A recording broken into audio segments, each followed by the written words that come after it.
Today we're going to do a hypothetical matchup between Kamala Harris and Donald Trump in 2024, obviously. This is a very actually, there is a large chance of this happening, mainly because Joe Biden has previously said he's thinking about not running, even though recently he did say he would run. That's very political to make people actually believe in him and things like that. So today we are going to be looking at what it might look like if he doesn't run and Vice President Kamala Harris takes over for him in the presidential race, and Donald Trump does look like he will run in 2024 right now.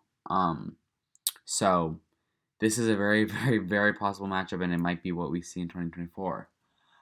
So before we get into like any of the swing states, I'm going to fill in all of, in my opinion, the safe states. And a very noticeable difference, for me at least, is I am filling in Virginia and New Mexico and Colorado, all as safe.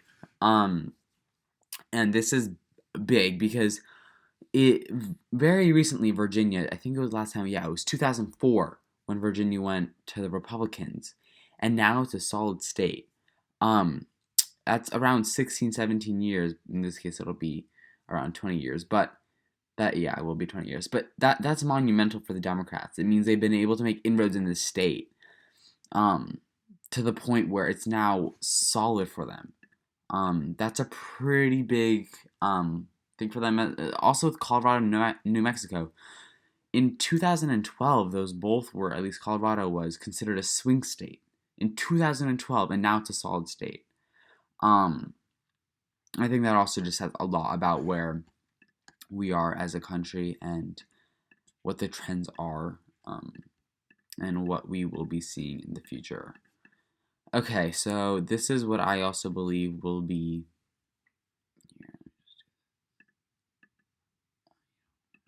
Okay, so this is what. Oh, wrong thing. Oh, I always mess this up. So these are the safe, and safe districts and states. This does not include likely, obviously, but I'm gonna do the Republicans likely first. These are a lot of states. I do think that Ohio is now going to become a likely state because of as well as Iowa and New Mexico's for no, Nebraska's first congressional district. I say this because it's they've all shifted to the right so far, and in 20, let's look here. So here we see a 10-ish 9 point in Iowa, where in in 2016 there's a 10 point. That's barely any inroads, and Biden was popular in the state. He was a very well liked candidate, um, and so if he's not able to make inroads here, I do not think that Kamala Harris will. Um, so I do think Democrats have to abandon Iowa at least. On the presidential level, statewide, it's a little bit easier. Also with Ohio, we saw wrong state again. No. Um, as well with Ohio, in Trump actually improved in this state compared to 2016. I think that says a lot. Biden was run as a manufacturing type person candidate, and if that didn't rub off in Ohio, I don't think no one else will be able to. Unfortunately, I do think Democrats will also, on some level, have to abandon the state statewide even, just because it's gotten that red. So next up for the Democrats, I actually think New Hampshire, Minnesota, those two are going to be likely states. In 2016, it was very, very narrow. It was 2,000, 3,000 votes, right? A little bit under that. In 2020, it was way more than that. It was, what is that? That's like 60-ish thousand votes. So I think that improvement right there just shows that New Hampshire really, if Democrats run the right candidate, and I think Kamala Harris will be that candidate, they can win New Hampshire in a close to a landslide. So I really do just think that Republicans presidentially right now have to like move money away from that state. It's only 4 electoral votes. It really doesn't do much. New Mexico is the next state. I remember in 2020, the Radical Politics was actually saying that there was a chance that Minnesota would go to Donald Trump, which the results, there's no way it could have gone to Trump. And in 2016, it took forever to call the state. It was within 2 points. And I think, again, Kamala Harris is going to be credited with Biden's accomplishments, things like that. So I do think that she will be able to maintain this state and its current status as a pretty close, solid Democratic state. On to the lean states. I think New Mexico's 2nd district, congressional district, will go to the Democrats by a lean margin, as well as Nevada, you can choose, Arizona, and Michigan. Is there anyone else? No. These all, I do believe, will go to the, why don't, no. Yeah, I don't even need that. I do think that Arizona will move to the left. Michigan will stay the same as it is, just because it's been moving to the left for years now, and I think it'll stay that way.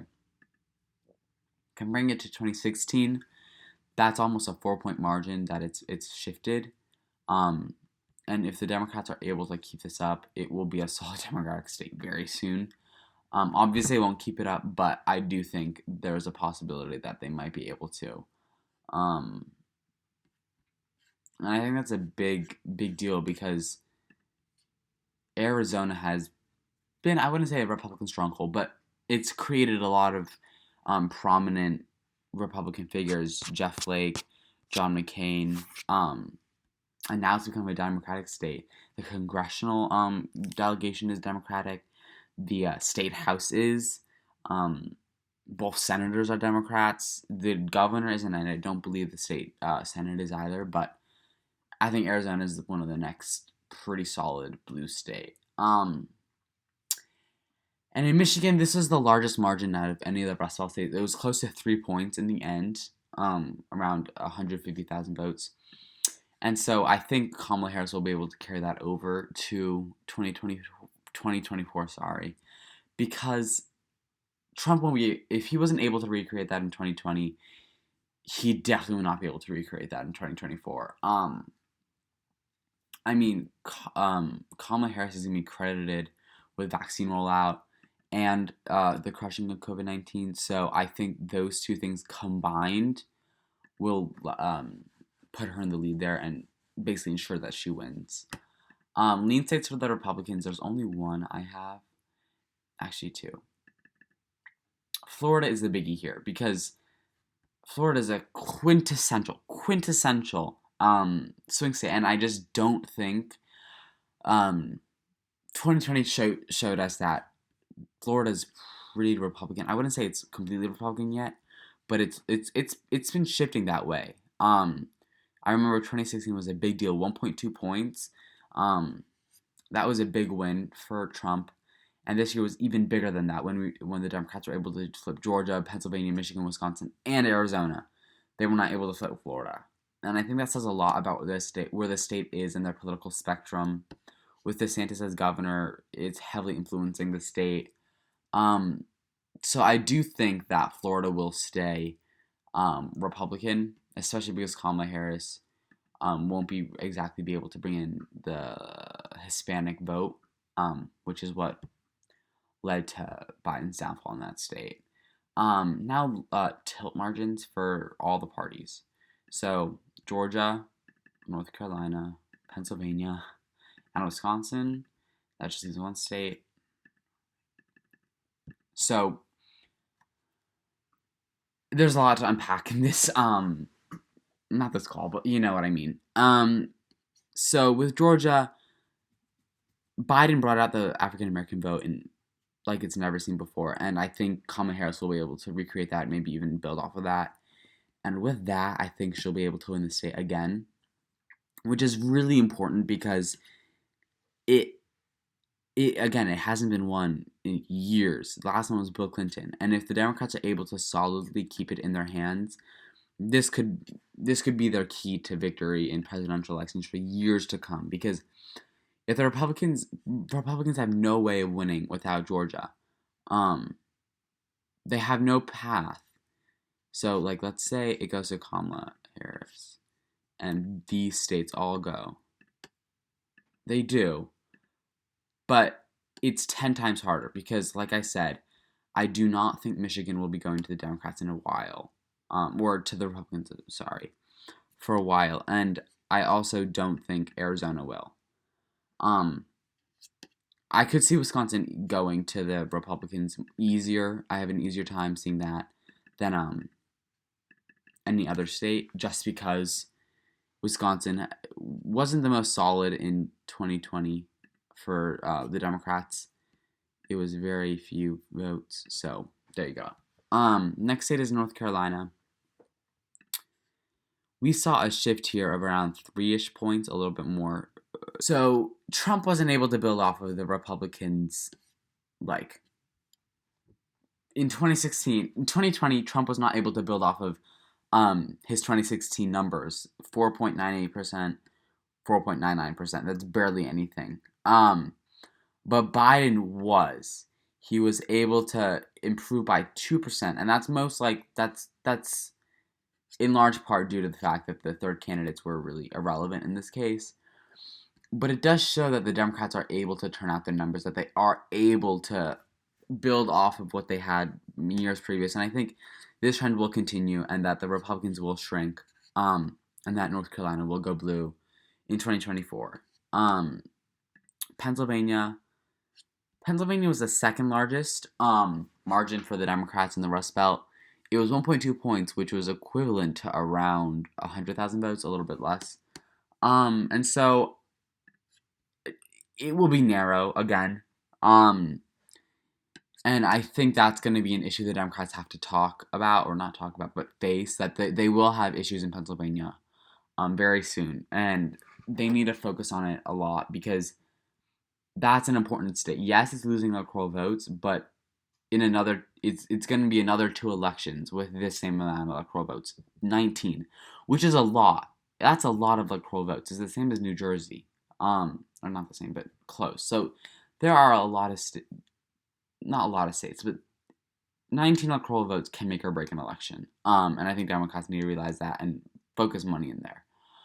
Wisconsin, this was the largest margin for Trump, if I'm correct.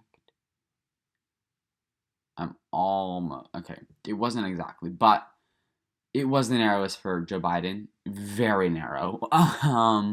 20,000 votes, and Democrats are gonna have a really, really big issue in 2024 in this state, and I think that they're gonna need to do a lot of grassroots there, build off their base that they already had, and just hope that it pays off in 2024, because sure, it doesn't really have much of an effect, but Wisconsin going red signals a big shift in that region or the area. Yes, it has the smallest electoral votes out of all of them, but it's still 10. Like I said, that can make or break an election. And the last state to focus on is Texas. While it has been shifting to the Democrats in recent years, I do not think that they have enough base there or like infrastructure there to turn it blue. Yes, COVID hindered their grassroots campaigns severely, but it shouldn't have. You know what I'm saying? Democrats' infrastructure should have been there. It should have been big enough to the point that they were able to win without COVID, or with or without COVID. So I think the Democrats will need to build there. And if they do, then I could possibly is the key word there, see it going blue. But yeah, that's really all. Thank you for watching. Kamala Harris wins the election with 318 electoral votes to Donald Trump's 220. Yeah, thank you so much for watching, and see you guys in the next episode.